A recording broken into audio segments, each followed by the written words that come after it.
Coming up on today's Locked On Senators, part 2 of our conversation with the Athletic's Ian Mendes. We get into some classic Sens trivia with Ian, and he had the opportunity for an up-close personal interview with new Sens owner Michael Andlauer, so he tells us all about that.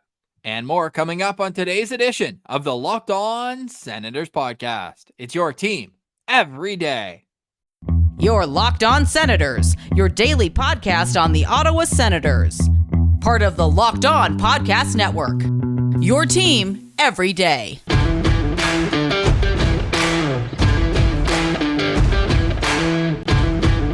I'm Jake Sanderson, and you're listening to Locked On Senators podcast.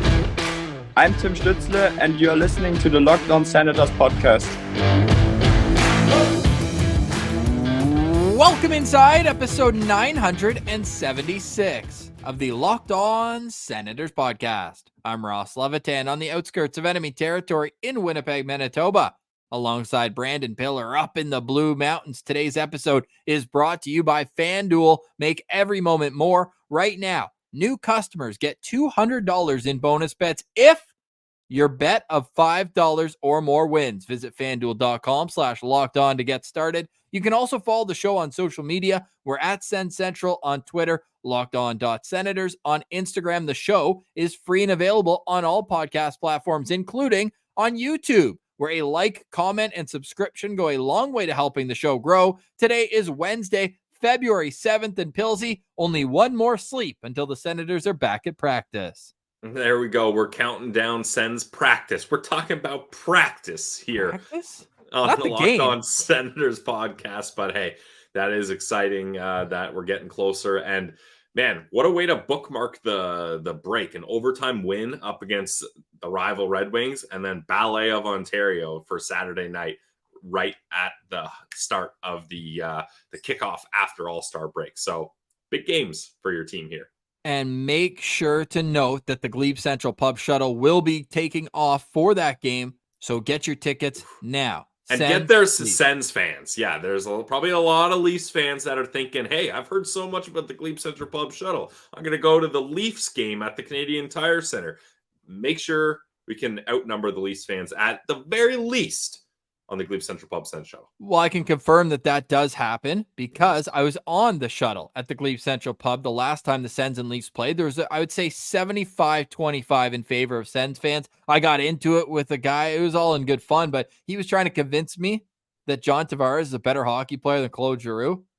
I just had to laugh. Like, there's nothing you can do but laugh at that conversation. No, in honesty, they're actually like very eerily similar career paths. But it's close.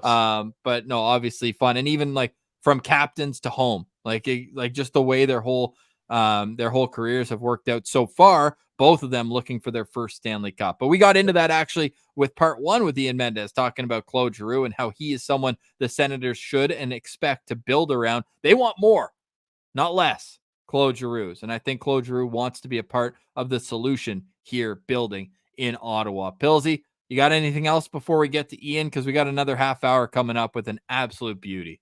No, let's not waste any time with just us. Let's get Ian in the mix here, Ross. All right, part 2 of our conversation. Here's senior writer with The Athletic, Ian Mendes.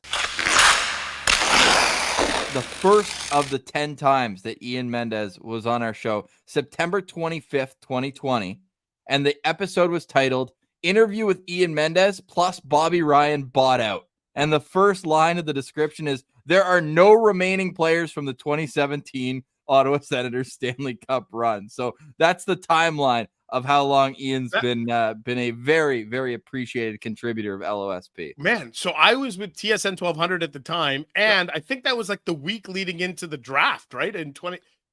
Am I right on that? You are, and then you invited us on the radio with you for my first ever radio appearance. So this is, it was very much appreciated. Apparently, we called it a great chat with you, so everyone can go check out that interview from 3.5 years ago.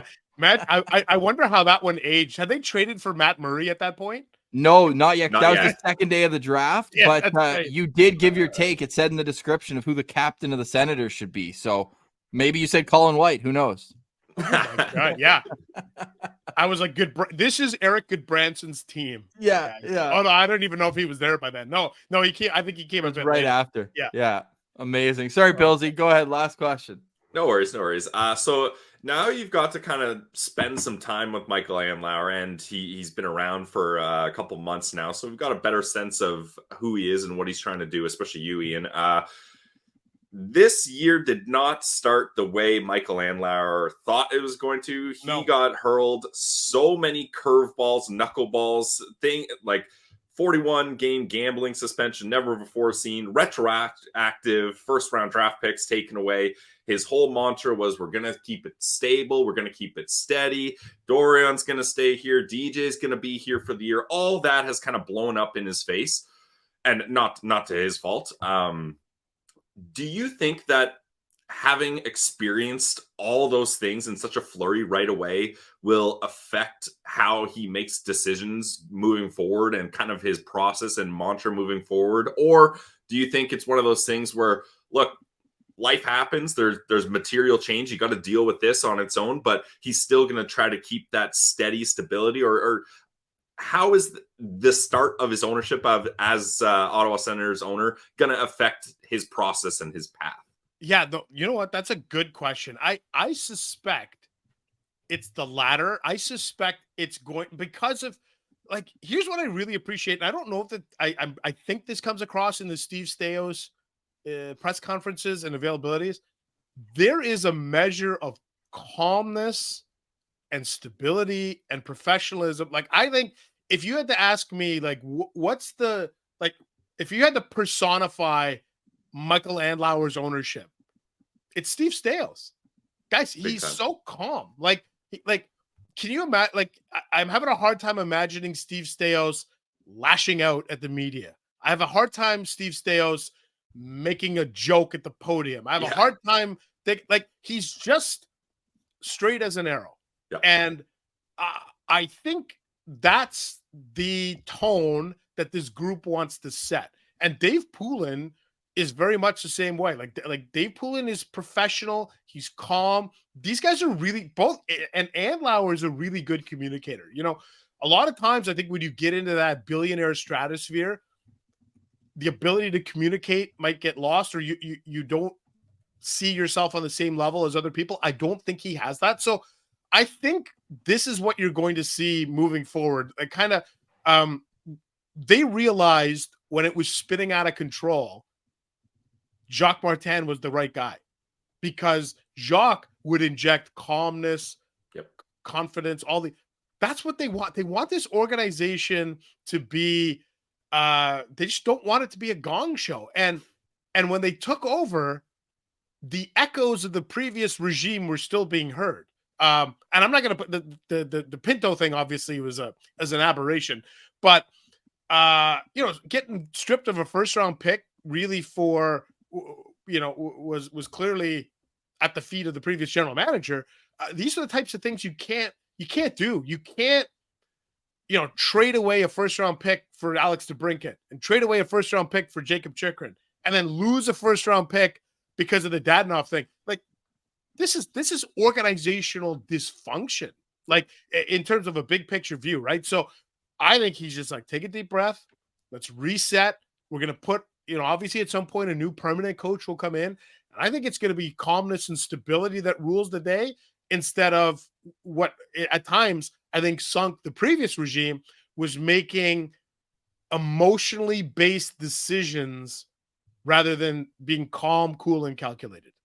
And big name hunting too. They love going big name hunting, which is good for content, but sometimes doesn't work out for wins and losses. Ian, before my final question, we always do trivia with you. I got two. God. One is a real throwback, and the other, you even alluded to the 2007 series against the Buffalo Sabres where they won. They got to the Stanley Cup final. So everyone knows that Daniel Alfredsson scored the game-winning goal in that game. Joe Corvo is the answer.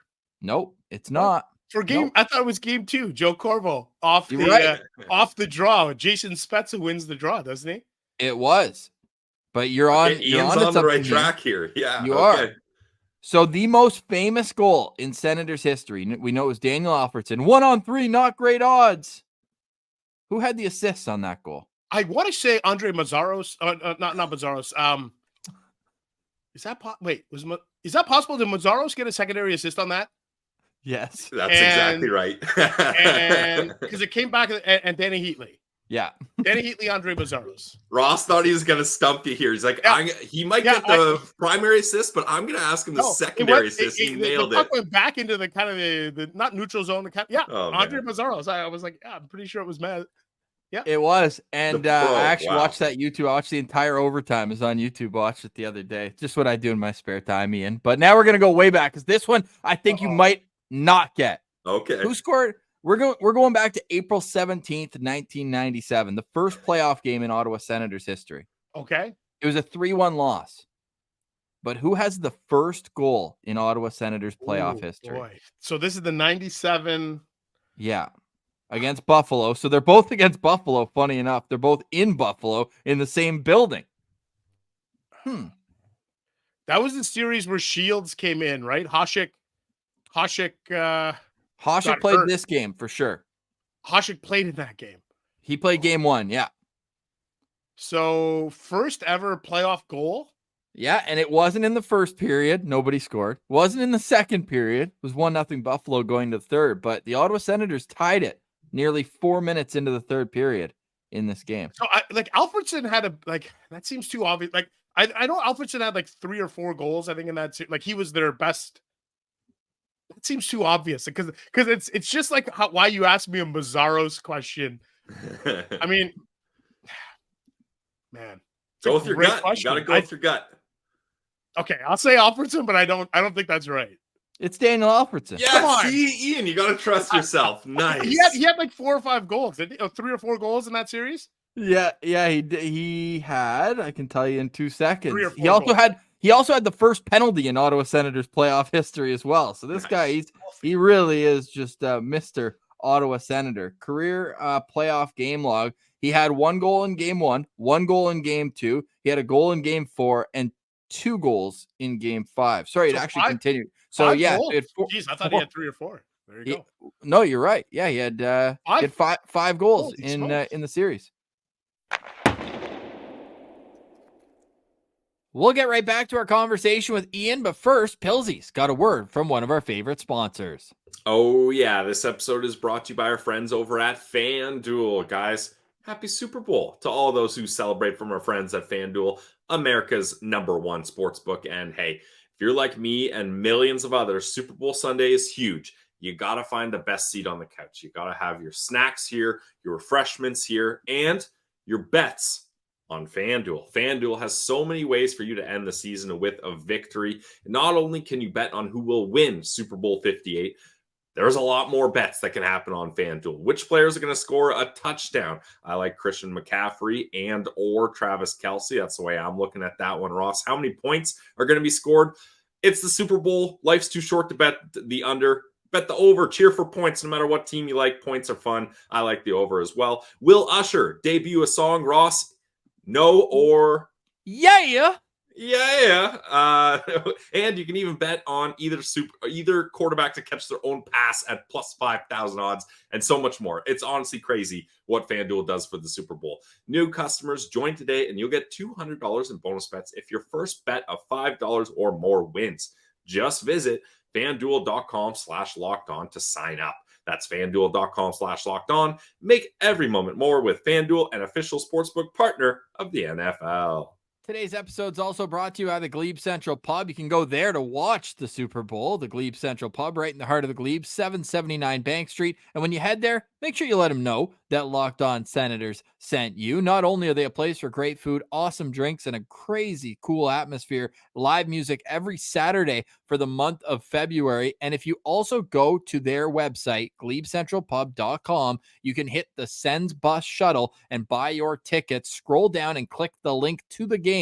$17 round trip to and from the CTC. Plenty of games in February. The Toronto Maple Leafs game on Saturday. We've got the Ducks game on February 15th, the Dallas game on February 22nd, and the Vegas game on February 24th. So if you go to the Glebe Central Pub website, you can get your tickets for the bus. Super easy. Arrive to the pub great and early. Have a bite, have a pint, do what you want to do, and then get on the bus an hour and 15 minutes before the game, and they will take you right to the CTC and tell you, hey, we're going to stay right here. so you don't have to worry about getting back to the bus. That will be exactly where they drop you off. The Glebe Central Pub is right in the heart of the Glebe at 779 Bank Street. Don't worry about the stress of getting to and from the CTC. Let Sue take you there. Glebe Central Pub, 779 Bank Street. And when you head there, make sure you let them know that Locked On Senators sent you. It's kind of cool, though, that the goal, the Alfredson first ever career playoff goal in Senators history, was assisted by Yashin. Nice. And then he stole the C from him, what, a year later? 2 years later? Yeah, 2 years. Hey, by the way, did you guys watch the Dag documentary? I did. I haven't seen I don't know it if he yet. has. I'm going to watch it, though. Yeah. You media guys ruined him. It was before my time. That wasn't me. Listen, I ruined Joe Corvo. I get it. I take no responsibility. No, but it's really interesting, right? Really interesting. And it's just cool from an Ottawa perspective to see some of those, Roy McGregor being interviewed and some of the old media clips and Gord Wilson looking like he's 19 years old. Oh, yeah. Oh, my gosh. Right out of school. What was your biggest takeaway from that documentary? I think I just feel really sorry for him as a young man. And I don't know that we quite understood the pressure that was being put on him at that age. And you go back and, the one thing, and I don't want to spoil this too much for you, Pilsy, but no worries. There's a scene of the draft in Quebec City. So it's the summer of 1993. And Alex Dag is obviously the consensus. Everyone thinks he's going to be the number one pick. And they bring him to the draft in a horse-drawn carriage with Jean Beliveau. I mean, think about that. Just take a minute. Jean Beliveau is arguably the greatest Quebec-born player ever, and he's kind of revered. He's just this iconic larger guy. than life. Yeah. And it would be like you would roll in. Imagine if Connor Bedard went to the draft and went with a horse-drawn carriage with Gretzky. That's pretty much the equivalent. This young man, the odds, the deck was stacked against him because not only did he have that pressure, but, oh, by the way, you're going to be parachuted onto arguably the worst team of the modern era that had lost 70 games the year before. And, hey, good luck. We're not going to... Rick Bonus in the one clip, he's like, he's coming in, he's playing for us right away. Yeah. Anyway, I think if we all had a do-over, we would, maybe handle him with a little bit more care in the public sphere. 18-year-old kid, what a cool documentary. And I like the fact that he got to tell the story kind of on his terms. This was his way of telling what happened to me. And I had a good conversation with him a couple of years ago. And I never covered him, but I talked to him for something. And you know what he said to me? And I think it came through in this documentary. He said, you know what? People can call me a bust.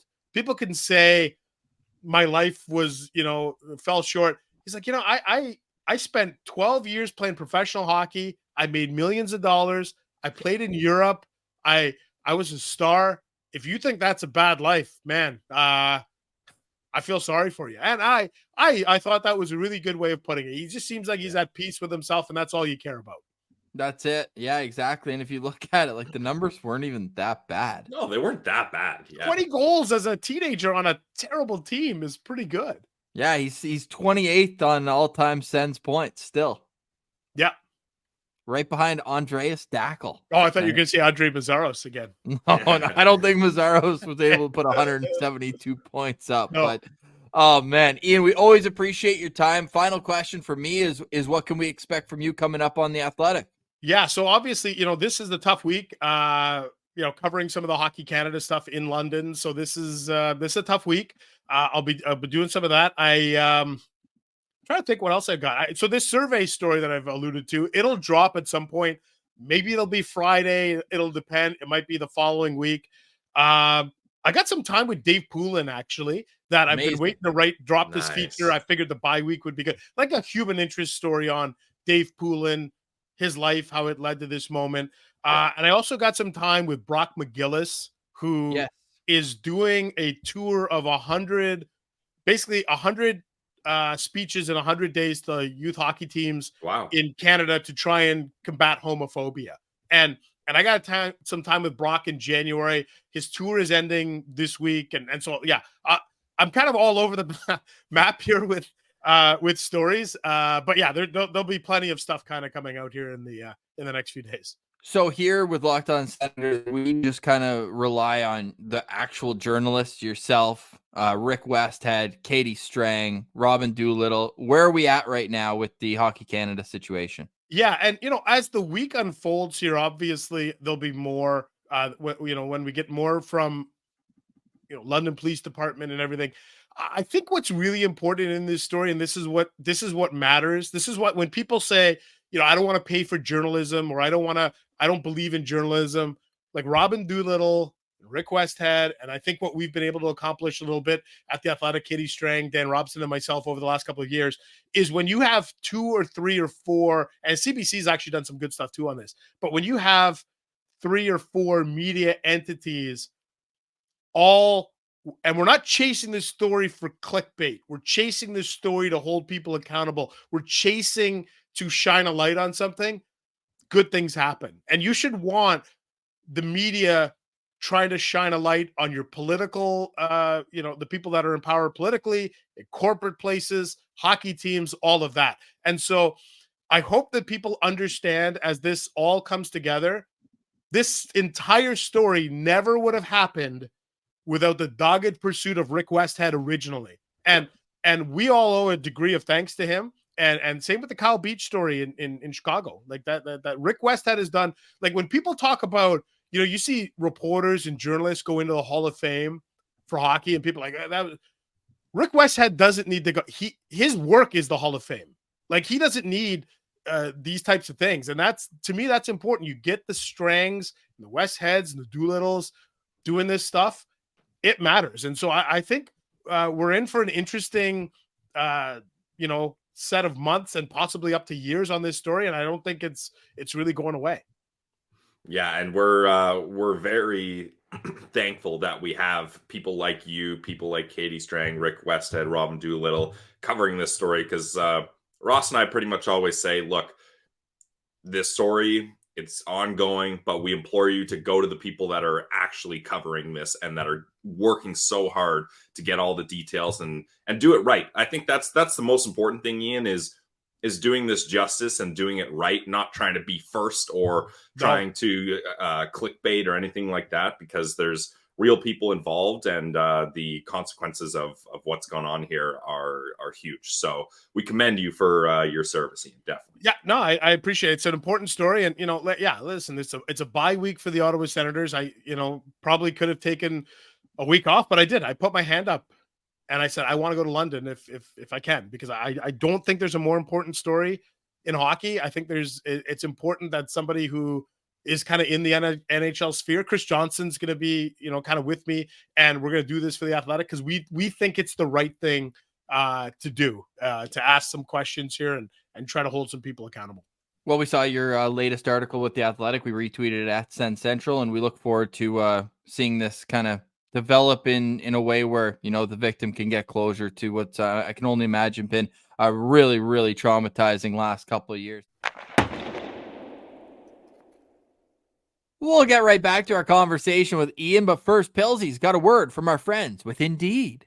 Yes, indeed. If Michael Andlauer was looking to add more people to his staff for the Ottawa Senators, I know he would use Indeed, and you should too, because Indeed is the hiring platform where you can attract, interview, and hire all in one place. Don't spend hours on multiple job sites looking for candidates with the right skills. Don't waste your time. Do it all with Indeed. You can find top talent fast with Indeed's suite of powerful hiring tools like Indeed Instant Match assessments and virtual interviews. Candidates you invite to apply through Instant Match are 3 times more likely to apply to your job than candidates who only see it in the search. With Instant Match, as soon as you sponsor a post, you're going to get a short list of quality candidates whose resumes on Indeed match your job description, and why not invite them to apply right away? Kick back and relax and let Indeed do the hard work for you. Join over 3 million businesses worldwide using Indeed to hire great talent fast. Indeed knows when you're growing your own business Every dollar counts. That's why with Indeed, you only pay for quality applications that match your must-have job requirements. Visit Indeed.com/lockedon to start hiring now. Visit Indeed.com/lockedon. Terms and conditions apply. Cost per application pricing not available for everyone. Need to hire? You need Indeed. Now back to our conversation. Here's Ian Mendes. To end it on a bit of a lighter note, though, Ian, what's been your favorite story that you've done so far this year? Because we did our best of right before our Christmas, and we had the Ian Mendes live from Sweden. I believe the last time you joined us. People loved that. That was a lot of fun. People loved it. It was like Sens Central Citizen meets Ian Mendes. So it was a perfect kind of, synergy there. But what's been your favorite story that you've done for the Sens this year? You know what? And it's been a tough year covering them, and I think the story that saved me a little bit was going on that trip with the moms in Philly and in Montreal, and just being around them and having some really meaningful conversations with the moms for Timmy Stutzla and Drake Patterson and Brady Tkachuk. And what about our girl Kathy Pinto? They're like, it's hard to describe and put into words, but it was amazing. And I think that was my favorite trip of the year, favorite story of the year, just getting some time with them and being able to tell a little bit of their story of what they were able to experience. So yeah, that for me was my favorite story of the year, because excuse me, I think what I try and do as a writer, and it's almost sometimes I say it's like, it's not unlike being an actor, or it's an art form, in that I think the best actors, and I'm not saying I'm a best writer, this is what I'm trying to do.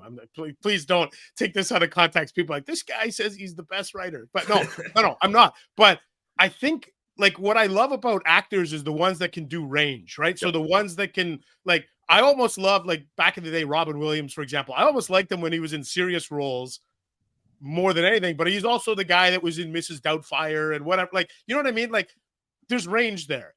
Flubber. From Flubber to Good Will Hunting. That's range. That's what exactly. I want to, like, so when I look at this and I think about the stuff that I've done, like, I want to be able to write about, the mom's trip, and guess what? Shane Pinto as a guinea pig with Jake Sanderson. And, I want to do that. I guess that's the Flubber version, right? And the Mrs. Doubtfire Flubber. And then there's the opposite side. There's the Dead Poets Society, Good Will Hunting side, which is, unfortunately, it's some of the tougher stories. It's Hockey Canada. But I think I need those lighter. You know what? I needed that mom story. Yeah. I needed it. We all did. Because if this stuff sometimes becomes mentally taxing and exhausting and depressing, to be honest with you. So I really needed that mom story. I felt like it just came at the right time for a lot of reasons. Yeah, and I think my favorite moment of the mom's trip, and it's something that I hope the Ottawa Senators rally around, much like the 2019 St. Louis Blues rallied around the song Gloria. We got to have ABBA, Dancing Queen. That's got to be the theme. But my favorite moment from that is all the moms dancing, going crazy, and Zoob's just trying to get his crunches in. He's just on the mat trying to do his crunches, and he's like, I don't want to be a part of this moment. I'm trying to get my post-game workout here. And he just slowly creeps out. I thought that was all time. That was amazing, because I think Jay Onright showed that on SportsCenter. He was like, look at this. Like he kind of ISO'd Zoob in the back. It was unbelievable. But just that scene, I was at kind of in the hallway. We were interviewing Claude Giroux, and you could hear they were like 40 feet away around the corner, and you could just hear the music blaring and them singing. And Giroux, as we talked about, Claude's a very hardwired guy, especially when you're asking him questions after a game. He's not in the mood for joke. He's not a frivolity guy. There's some guys that love. Matthew Joseph would be a great example of, you could joke around with him. We always count how many times Shane Pinto makes himself laugh during his interviews. It's great. Pinto's he's like a Jason Spezza, where he's got a very outgoing, bubbly personality. And Claude is very hardwired. And all of a sudden, halfway through Claude speaking, just a smile creeps across his face, and you're like, wow, like that's how you know that this is a really fun moment. So that whole trip, what I love is that, there's a lot of guys who have dads who played professional hockey. Norris, Batherson, obviously, the Kachucks and the Sandersons, what are playing the NHL. The moms don't get that same peek behind the curtain. Like, so for a lot of the dads are like, oh yeah, we've been on charters and we've been on hotels or whatever. The moms, this really meant something to them. It was the chance. And you know what I love to, and boy, I'm just yakking away here. You guys, No, I love it. Stop it. You're in for supposed to. Deanne Batherson said something to me that really, it stuck with me. And I don't think I put this in anything, but she said, my favorite thing from this trip is just seeing where Drake eats his pregame meal, or when he says, I'm going to the airport. She says, now I can picture him. So when he texts me and says, Mom, I'm having the pregame meal, she's like, I know what room he's in. Or when he says he's on the plane, I know what that looks like. She said, I didn't know what it was like. And so, that stuff matters, I think, for parents to be able to have an opportunity to see how their child lives their life. And yeah, it was a great initiative. I can't believe it took them this long to get a mom's trip on the docket, but I suspect we're going to get this on a regular basis moving forward. Well, the funniest visual of the entire trip, outside of maybe the Artem Zub, was the broadcast catching Ian Mendes in the mom's suite. Oh my God. Guys, my phone blew up that day. That was in Philly, right? Yeah, it was in Philly. Like, so literally, Claire Hanna was the first person to text me with the picture. She's like, didn't realize you were a mom. And then literally like 8 texts came in from people. And then I went to Twitter and I was like, oh yeah, but I was just in there because that was the opportunity to kind of get them all in. That was this place to be. That's where things were happening. Yeah. The stories are just, the only thing better is if you had a plate full of charcuterie and you're really enjoying it. I had a glass of white wine. Glass of wine, yeah. And charcuterie, and I'm just sitting there. Glass of white wine with the ice cubes, charcuterie, just getting in the mix. Yeah. Exactly.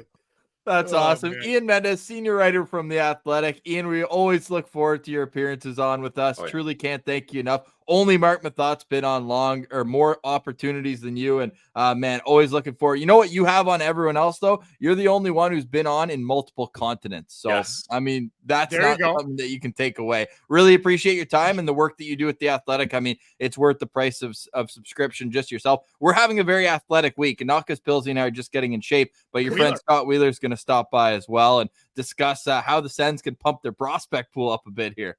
Yeah, no, it's great. And you know what? Meth might be ahead of me in terms of appearances, but I know this one ended up being like 48 minutes. We're at 51.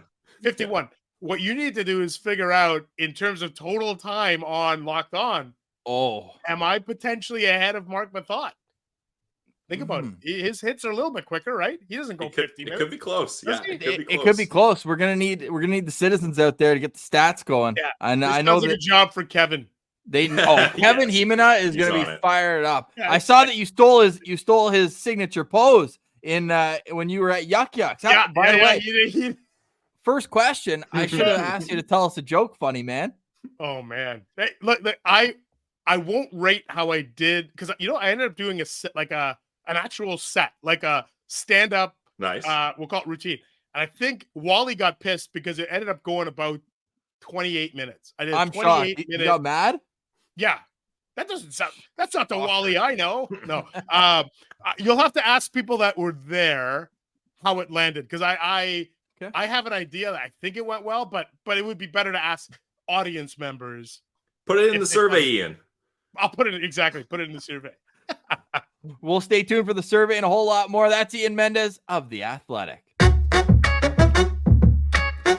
Stick taps for Ian for taking the time to join us. A busy time for him. Instead of being off this week with the Ottawa Senators, he's taken it upon himself to be in London, Ontario. The London police just had their press conference updating the sexual assault allegations from 2018 with Hockey Canada. Charges have been laid, 1 count of sexual assault for Alex Fermenton and 3 other NHL players, 2 counts of sexual assault for Michael McLeod.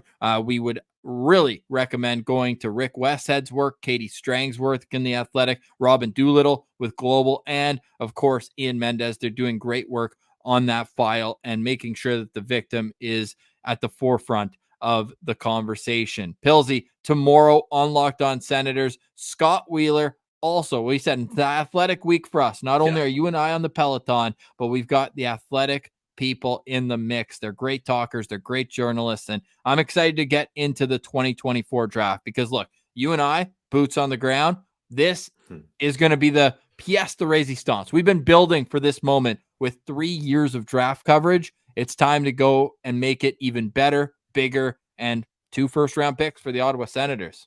Yeah, this draft is going to be a blast. I mean, anytime you go to Vegas, that's a given. You're going to have fun. But at the Sphere, the final in-person draft, Sens with a high pick, likely 2 picks in the first round.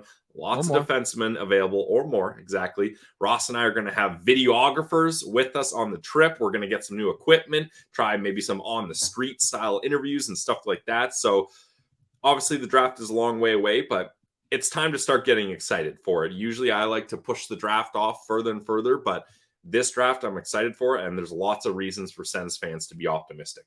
And it goes hand in hand. If you missed at the start of the week, we gave our Locked On Senators updated prospect rankings. And on Friday, Scott Wheeler joined us again to discuss what his were. So tomorrow it'll be kind of a conclusion to the farm system for now. And then we're going to go knee deep into the second half unofficially of the Senator season. And look, crazier things have happened. We all lived through the Hamburglar run, but I think it's about the process right now. And also, like, the biggest storyline for me, and we can get into some big storylines going into the second half on Friday's Locked On Senators, it's what is the first move, player transaction, that Steve Staios and this management team are going to make? Because right now, this is Pierre Dorion's team.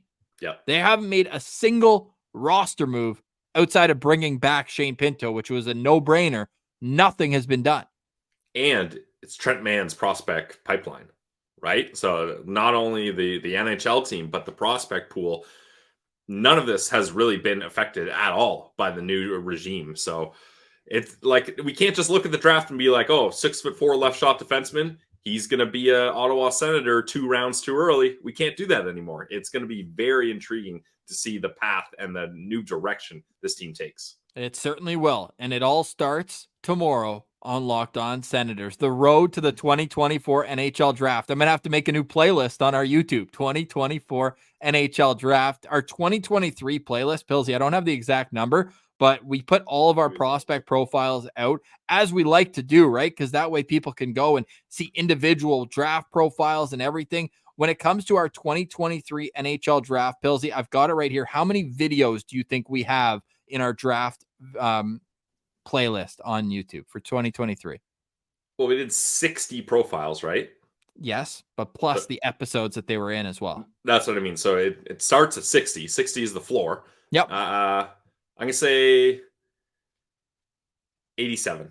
88, dude. You're getting so good at this. Man, you guys thought Ian Mendes was good at trivia? Whew, look out. Oh, you are getting good at this. Let's do 100 this year. Not profiles, but 100 videos going into the draft. It's going to be an exciting one. We hope you stay through all of that great coverage throughout the summer. And man, we got a second half to prepare for as well. So that's all coming up tomorrow. And we'll get into the second half storylines and everything on Fridays. Locked On Senators. Hope everybody's having a great week. Senators practice is scheduled for 4:00 on Thursday. 4:00 tomorrow. Senators practice. We'll tweet out updates if and when the Jake Sanderson update comes out. Hopefully it's no worse for wear. He's back on the ice of practice and, dodge a bullet, all that. But we will see. Obviously, he left the game after only 4 minutes of ice time against Detroit last Wednesday. All right, for Brandon Piller, I'm Ross Levitan. This has been another edition of the Locked On Senators podcast. It's your team every day.